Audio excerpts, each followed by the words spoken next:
Hello दोस्तों, good morning. Welcome back to my channel. कैसे हो आप सभी? आई होप आप सभी बहुत अच्छे होंगे, स्वस्थ होंगे, मस्त होंगे। हम भी बहुत अच्छे हैं, स्वस्थ हैं, मस्त हैं। आप लोग अपने जीवन में यूं ही आगे बढ़ते रहो, तरक्की करते रहो। भोलेनाथ से यही कामना करती हूँ। श्री शिवाय नमस्तुभ्यम, हर हर महादेव। देखिए दोस्तों, आज की सुबह हो चुकी है और सुबह की शुरुआत हम खाना बना रहे हैं यहीं से करते हैं।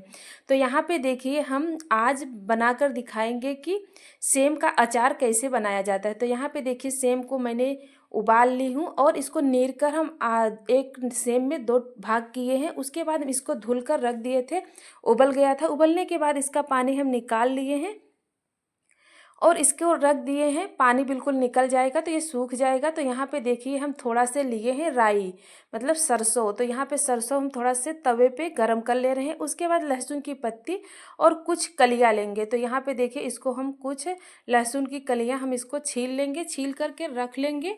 उसके बाद इसको हम पीसेंगे। तो यहाँ पे देखिए, हम सिलबट्टे पे पीस लेंगे। उसके बाद यहाँ पे आज हम आधे घंटे में खाना तैयार करेंगे, क्योंकि हो रहा है लेट, बज रहे हैं 11। और घर का सारा काम निपटाने के बाद तब मैं नहा धुल कर पूजा पाठ करके तभी खाना बनाते हैं। तो हम और हमारी सासू माँ खाना बनाने के बाद बस जस्ट तुरंत खाना खा लेते हैं। तो यहाँ पे देखिए, हम दाल डाल दिए हैं, चावल डाल दिए हैं। तो यहाँ पे देखिए, तीनों चीज़ हम चलाए हुए थे। गैस पे चलाए थे, चावल डाले थे और हीटर पे दाल डाले थे। उसके बाद फिर इंडे इंडक्शन पे हमने ये उबल रहा था। तो उसके बाद जब ये उबल गया तो मैं चावल इस पर रख दिए इंडक्शन पे। उसके बाद फिर आटा सान के थोड़ा से रोटी सेक लेंगे गैस पे। तो यहाँ पे देखिए, हम नमक डाल ले रहे हैं, थोड़ा से हल्दी डालेंगे, उसके बाद तेल डालेंगे। तो उसके बाद ये देखिए, जो हम सरसों पीसे हुए थे वो डालेंगे और धनिया, लहसुन की कलियां अलग से हम पीसे हुए थे तो इसको हम डाल लेंगे। तो ये इसको हम मिक्स कर लेंगे। तो मिक्स करने के बाद ये सेम का अचार बन कर तैयार हो जाता है और बहुत टेस्टी लगता है। अगर आप लोग भी एक बार इस तरीके से बनाएंगे तो उंगलियां चाट कर खाएंगे। तो यहाँ पे देखिए, ये सेम का अचार बहुत अच्छे से बन जाएगा। उसके बाद फिर हम थोड़ा से आटा गूंथ कर रोटी सेक लेंगे। रोटी सेकने के बाद हम और सासू माँ खाना खा लेंगे। और आज सेम का अचार बहुत टेस्टी बना हुआ था, क्योंकि इस सीज़न के मैं पहली बार सेम का अचार बना रही थी। तो आप लोग देख सकते हैं। और हम हाथ नहीं लगाएंगे और चम्मच से ही इसको हम मिक्स कर देंगे। तो यहाँ पे देखिए, सेम का अचार बनकर तैयार हो गया है।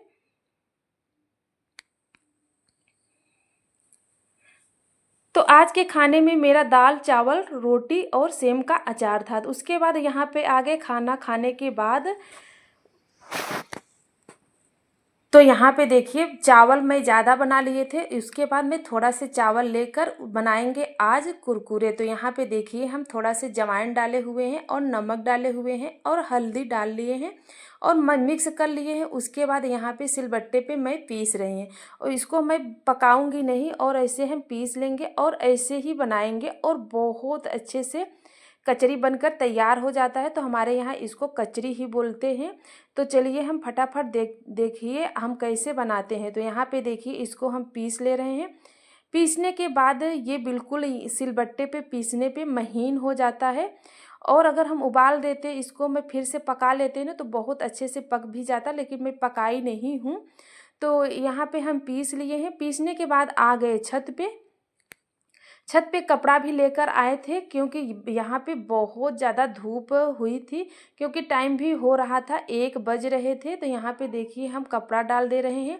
पहले हम कपड़ा डाल देंगे, उसके बाद फिर ये चिप्स हम डाले हुए हैं इसको हटाएंगे। फिर उसको हटाने के बाद फिर हम बनाएंगे उसी पर ये कुरकुरे हम फैलाएंगे। तो यहाँ पे देखिए, हम ये चिप्स बिल्कुल सूख गया है। तो इसको हम ये तसले में हम रख देंगे, क्योंकि इसको हम शाम को रखेंगे तो यहीं धूप पर इसको ये पड़ा रहेगा। शाम को हटाएंगे। तो यहाँ पे देखिए, इसी कपड़े को मैं फैला देंगे। फैलाने के बाद हम मशीन से बनाएंगे और बहुत अच्छे से बनकर तैयार हो जाता है। तो ऐसे हम थोड़ा से तेल लगा लेंगे। तेल लगाने के बाद इसी मशीन में भर कर, उसके बाद इसका सांचा अलग से है, हम दिखा नहीं पाए हैं क्योंकि हमें देर हो रहा था और धूप भी बहुत तेज़ लग रहा था। तो ऐसे हम मशीन से चारों तरफ से फैला देंगे और बहुत अच्छे से बनकर तैयार हो जाता है। और हम आप लोगों को दिखा भी नहीं पाए हैं क्योंकि बच्चे आ गए थे बीच में, तो बच्चे भी जिद करने लगे कि मोबाइल लेने के लिए, तो इसलिए हम आप लोगों को दिखा नहीं पाए हैं। और शाम के समय में गए थे हटाने के लिए, वो भी नहीं दिखाई हूँ आप लोगों को। तो देखिए बच्चे आ ही गए हैं। तो यहाँ पे बज रहे थे 1:30 बज गए थे। मेरे बच्चे 1:30 बजे स्कूल से आ जाते हैं। तो धूप भी बहुत तेज़ लग रही थी और बच्चे भी परेशान हो रहे थे, आते ही मोबाइल लेने की कोशिश करते हैं। तो उसके बाद हम इसको फैलाकर चले आए थे नीचे। बच्चे मोबाइल ले लिए थे लेकिन मैं थोड़ा से मान गए थे बच्चे, मैं डांट दी तो मान गए थे। उसके बाद यहाँ पे हम आ गए, मशीन निकाले हुए थे क्योंकि आज हमें बनाना था साड़ी का खोल। तो यहाँ पे देखिए गद्दे का खोल बनाना है, क्योंकि जो हमारे शादी में गद्दा मिला था ना, वो मैं जूट का गद्दा जो होता है ना, वही गद्दा शादी में मेरे मिला था। तो उसमें हम साड़ी का खोल पहनाए हुए थे। लेकिन क्या हुआ, अब 15 साल हो गए ना, बहुत पुराना हो गया था और फटा तो नहीं था लेकिन पुराना हो गया था। इसलिए मैंने सोचा कि न्यू साड़ी की मैं खोल बनाकर इसको पहना देते हैं। और वो उसके बस ही गद्दा मतलब है, बहुत पुराना हो गया है लेकिन तब भी गद्दा मतलब चल रहा है। तो यहाँ पे देखिए 2 साड़ी जो मैं पहन रही थी, अब मुझे उसको पहनना नहीं है। काफ़ी दिन तक मैं पहन ली थी और ये फटी नहीं है, तो इसीलिए मैं इसको सोची कि मैं ये गद्दे का ही खोल बना देते हैं। तो मैं यहाँ पे 2 साड़ी जोड़कर खोल बना रहे हैं और इसको हम चारों तरफ से सिलाई कर लेंगे और बीच से कटिंग करके फिर पलट देंगे, तो ये खोली बनकर तैयार हो जाएगा। और बहुत आसान तरीका है इसका बनाना। तो हम इसको चढ़ा कर रखे थे गद्दे पर, लेकिन क्या है, मेरा मन फिर से कहा कि मैं बना देती हूँ, क्योंकि मैं अलग अलग धोती का मैं बनाकर चढ़ाई थी उस पर।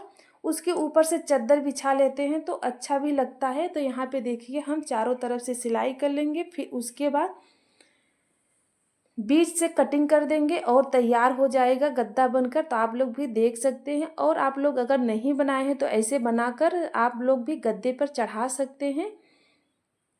गद्दा न्यू का न्यू ही रहेगा, तो मेरा गद्दा न्यू का न्यू ही है अभी तक।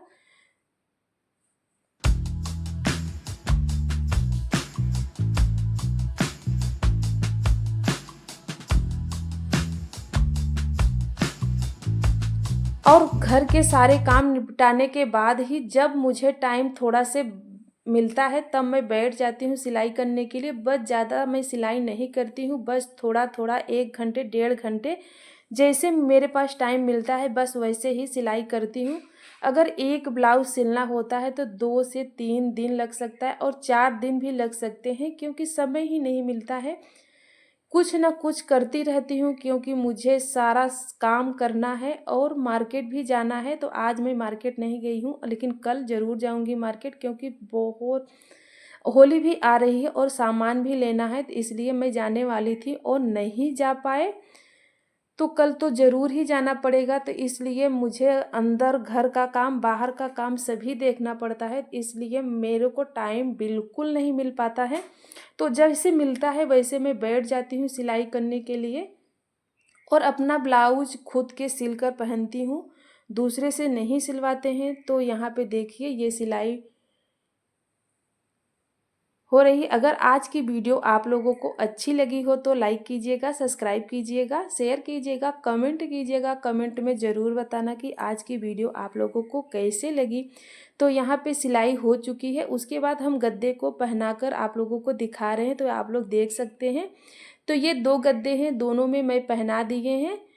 तो देखिए आप लोग बताइएगा कैसा लग रहा है। यही हमारा बेड है, शादी में मुझे मिला था। तो यही बेड है, यही गद्दे हैं। तो गद्दे में मैं पहना दी हूँ। उसके बाद इस पर मैं चद्दर बिछा देंगे। तो बहुत अभी न्यू का न्यू गद्दा है, बिल्कुल फटा वटा कुछ नहीं है, बिल्कुल न्यू है, क्योंकि मैं पहले से साड़ी का खोल बनाकर पहनाए हुए थे और फिर से मैं न्यू बना दी हूँ इसको। तो यहाँ पे ये बगल में मच्छरदानी लगाए हुए हैं और ये गद्दे हैं, ये बेड है। तो उसके बाद इसके ऊपर हम चद्दर बिछा देंगे। तो यहाँ पे देखिए हम चद्दर बिछा दिए। बाय बाय फ्रेंड, मिलते हैं नेक्स्ट वीडियो में। तब तक आप लोग अपना ध्यान